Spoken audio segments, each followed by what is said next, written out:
everybody. It's Karyl Morris from the Image Impact Group and the Visibility Room on air. And we love to have candid conversations with people that are really great in leadership and visibility. And today, I am speaking with my friend, Debra Newton. So Deborah, welcome. Thank you. Thank you. Yes, absolutely. So real quick, just tell everybody, what you do, the name of your company, and who you serve. I am Debra Newton. I am the founder president of Newton Steel. We are a logistics-focused sales process improvement team. That's a lot of words. Let's just say I'm a sales expert. She is a sales expert, and we're going to dig into the industry in which you are really, really talented in the sales force. But first, she's got to answer 5 rapid-fire questions. Are you ready? I am. Okay. What first impression do you want people to have of you? Confidence. Oh, I love. Okay. Favorite way to connect with people? Networking. In person or digital? In person, yes. In person, okay. Yes. And what builds credibility faster? Expertise, presence, or consistency? D, all the above. Ooh. My She's typical salesperson can't yeah. make an answer. We want it all. We want it all. All right. What's a trust killer that you see often? A trust. What was that? Killer. Ooh. Not doing what you say you're going to do. Mm-hmm. Do you see that a lot in sales? Yes, absolutely. It's sad but true. The accountability piece of it, whether we're holding ourselves to it or a company holding to it, yeah, that's that's a big one. That's a big one. Okay. Last but not least is what's one leadership lesson that you have carried with you throughout your career? Self-awareness. That not having it or assuming it versus really understanding your people and who you're working with. Mm-hmm. Yes, it's been a continuing lesson to work on, but that's a big one for all salespeople too. I would imagine, right? I mean, I think for everybody. For everybody, yes, every human, yes, but especially as the sales and sales leaders for sure. Yeah, that's been something. So what I find fascinating about your journey and your sales expertise is that it's in logistics, shipping, trucks, supply chain. Walk us through a little bit. How did you get started in that industry? I don't know. I do know. I do. Sales, I've been in since I started my career.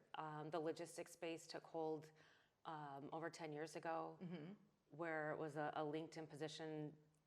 Thank God it was a phone call before Zoom was a thing, and I'm Googling what an OEM was, trying to.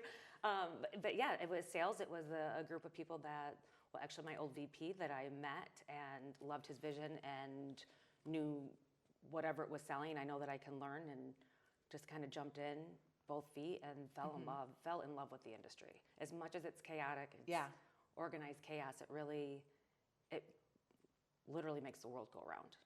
Well, and you and I have had some great conversations. So to give you guys a little bit of backstory, we met during one of the Visibility Room Collective networking events and just decided we'd have coffee. And we talked so long during the coffee, we had to make another appointment to finish the conversation.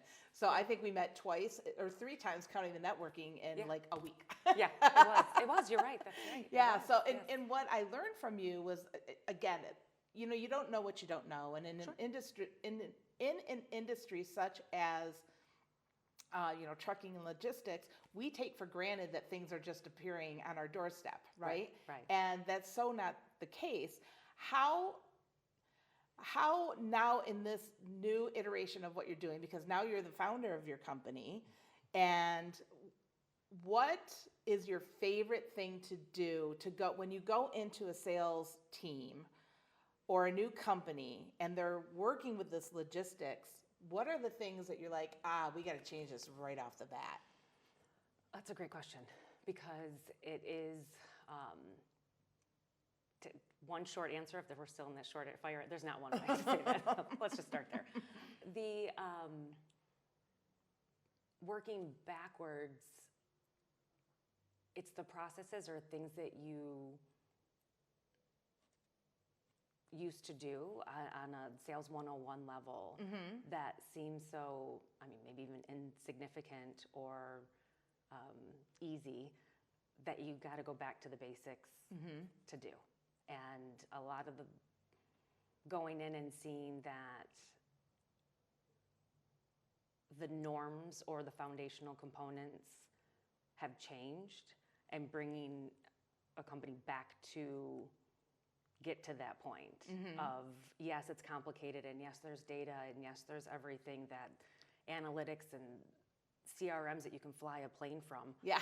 But to go back and to understand that to be customer-centric, to understand that that's who you're doing it for, that's where it is, speaking to them on that level versus all these other fun bells and whistles that just distract from the actual customer-centric focus. Yeah.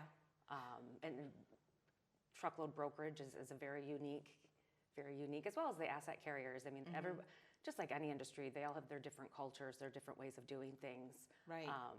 But I think a lot of it is if you take your eye off the ball of the customer, then that's kind of where it all falls apart. And at the core of it, it's people.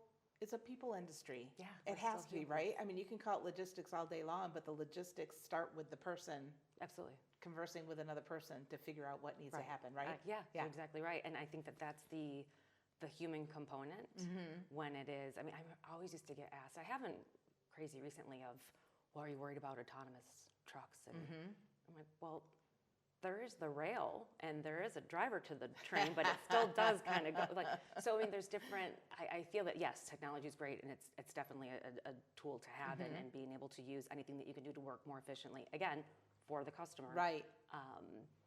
There's still that human component. Yeah, absolutely. Is. Does AI help right now in that industry? Oh, absolutely. Yeah. Absolutely. And I think those that are fearful of it, a lot of people who don't know or don't want to know, that's where a lot of the fear in any industry, but especially if you have something that can make you smarter and make your job easier, use it. Yeah. You know, but you still have to remain smart. And again, it's not going to make the relationship for you. It's not going to keep the relationship for you. It can make it better, but for it to take over what the human component, you can make it easier to where you can have all the lists, have all the contacts, have all the contact information. Right. So in that capacity, absolutely. That's where it's imperative for sales teams to get to the next level. However, to resist it is futile. Yeah. I mean, I don't know how a nice way to say that without sounding insensitive. Where it's the world that we live in right now. You know, I mean, it is there. It's not going to go anywhere. And just like any tool is as good as the person using it. Right? Yes. I mean, even a vehicle, it can drive itself. There's still accidents that happen. You know, there's still things that you need to know to be better at what you do, and there's something that's going to help you. You're right. It's not going anywhere. Yeah, it is. So we might as well embrace it and figure it out. Yes. So, do you believe it's a challenge to earn the trust of sales leaders? So, when you're going into a new company, is there the proverbial wall? Like, oh, I don't want to be trained on anything. I already know it. Yes. I don't know. Yes, we as salespeople are very protective. I get that. I've been a sales leader for a very long time, in not just this industry, but in others. And I think that the resistance at the front, just as much as you don't know about it, so you're going to automatically dismiss it. Some will lead with that, but it's also the resistance of, or threat, more so than anything. Yeah. So trying to get in and talk and level with the sales leaders.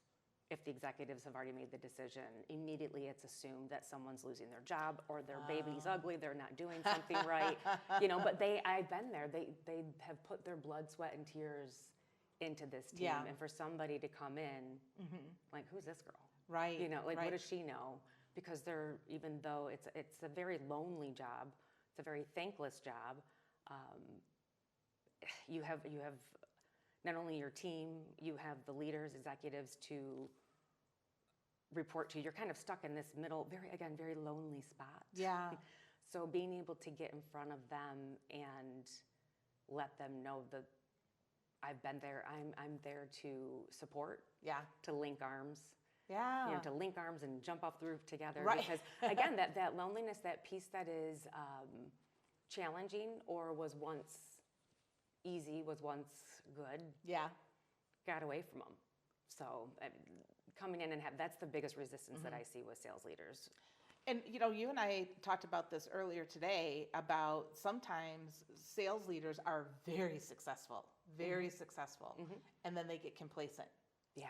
because they already secured the great big deal, but they're Yes. forgetting now to do the day-to-day things that are either anticipating new revenue streams or anticipating the need for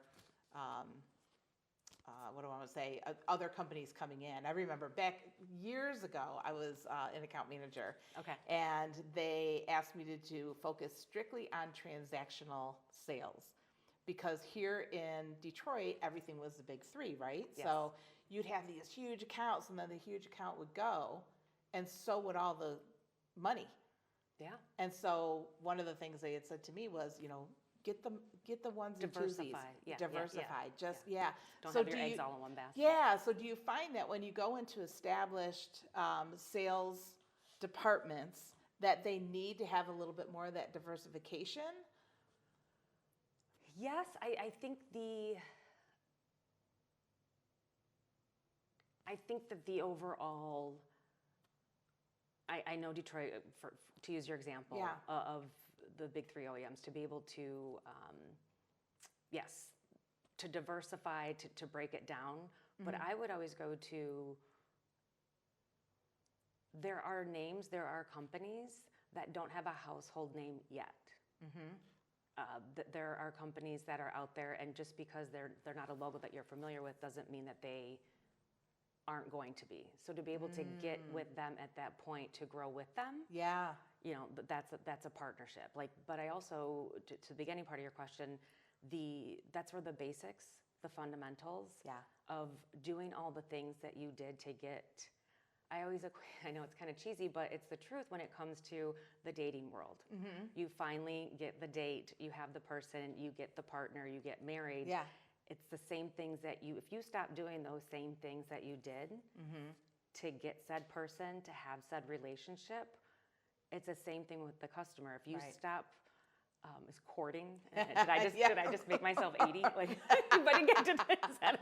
when you start, that schmoozing, that piece of when you're trying to learn to work with somebody, you stop doing that. You stop giving that attention. Yeah. Somebody else is going to swoop in and start giving that attention. Yeah, absolutely. And then when somebody trips and falls, which it's inevitable, it's going to happen. Right. So that's why I always tell people, do not stop calling just because they have a provider, just because they're working with somebody. Yeah. Somebody will trip and fall. Oh, And great. if you're going to be there to pick them up. Yeah. Which I think this is a great way to wrap up our conversation, because it's such a huge piece of advice. Keep calling, keep reaching out, don't stop. Or assume. Yeah, That's just assume. You can't let that go. And it's easy. It's easy to get complacent. It's easy to take your foot off the gas because it's just good enough. Yeah. But boy, does that bring. Exactly. I have one more question. I'm Yes. gonna run a little long, and you don't have to answer if you don't want to. But I would love if you would share the reason it's called Newton Steel. So it's a beautiful story. It's great. I don't even know if I've told you before too, but I've been getting asked a lot lately, and I feel it's great that people think I'm a steel manufacturer because of the name Steel. But with the E on the end, of course, Newton is my last name, but Steel is my mom's. And unfortunately, I wasn't able to share the vision and everything that I wanted to do with it. I believe I told her the name before she passed. Yeah. But it's Steel, similar to her last name, is resilient, it's strong, it reinforces, it's everything. She had unshakable strength. Like that. It's absolutely. So I feel that between, of course, the Newton and the Steels, it's what I wanted to, it's a legacy. Yeah. And something that I wanted to build in honor of everything that she taught me and that she is. I love that. I love that. And, speaking of legacy, you can build a legacy of your own when you're really good at doing for others. Yeah. And sales is part of that process of doing for others. It's solving somebody's problem and, being able to step in and help solve a problem that they didn't know that they had, or a problem that is a very glaring problem. For sure, yeah. Yeah, And that's, yeah. I think it's a blessing and a curse at the same time, Yeah. because I absolutely am passionate about helping other people and wanting, again, getting that from my mom of whatever she had or didn't have. Yeah. Being able to still remove herself, never complain, and be able to help. Like, without sounding cheesy, that's exactly what I love and am passionate about doing. I love that. So I love here that. we are. Well, Thank then you. here we are. Yeah, here we are. Yeah. Well, for all of you out there, I wanted you to meet Deborah. She is very special. And, if you have questions, whether it's in logistics or sales and development, please reach out to Deborah here on LinkedIn. And is there anywhere else you would suggest that they go to get in hold of you? LinkedIn, I think, is the website. Of Yeah. course, all the contact information, all of it is there.